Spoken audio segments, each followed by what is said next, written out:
Alam mo bang ang sekreto sa matagumpay na pag-aalaga ng manok ay hindi lang nasa tamang pagkain, kundi pati sa dedication at tamang kaalaman? Sa pag-aalaga ng manok, hindi sapat ang basta nagpapakain lang. Kailangan ng tiyaga, malasakit at tamang sistema. Ang malusog na manok ay produkto ng maayos na nutrisyon, malinis na kapaligiran, at maingat na pagmamanman sa kanilang kalagayan araw-araw. Ang bawat breeder ay may kanya-kanyang diskarte, pero ang pinaka-epektibo ay ang pagsunod sa tamang batayan ng pangangalaga. Ang tamang pagkain ay pundasyon ng malakas na resistensya ng manok. Bigyan sila ng balanseng diet na may tamang dami ng protina, bitamina at mineral.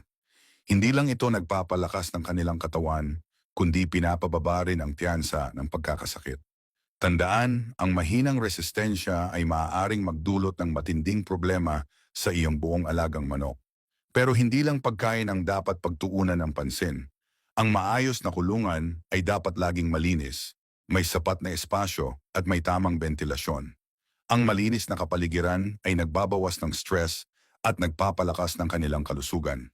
Huwag ding kalimutan ang regular na pagbabakuna at preventive measures laban sa sakit. Mas mabuti ng maagapan kaysa magsisi sa huli. Sa huli, ang tagumpay sa pag-aalaga ng manok ay nakasalalay sa sipag, tiyaga at tamang diskarte.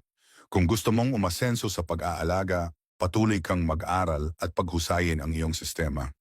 Ang bawat hakbang patungo sa tamang pangangalaga ay isang hakbang patungo sa tagumpay mo bilang breeder.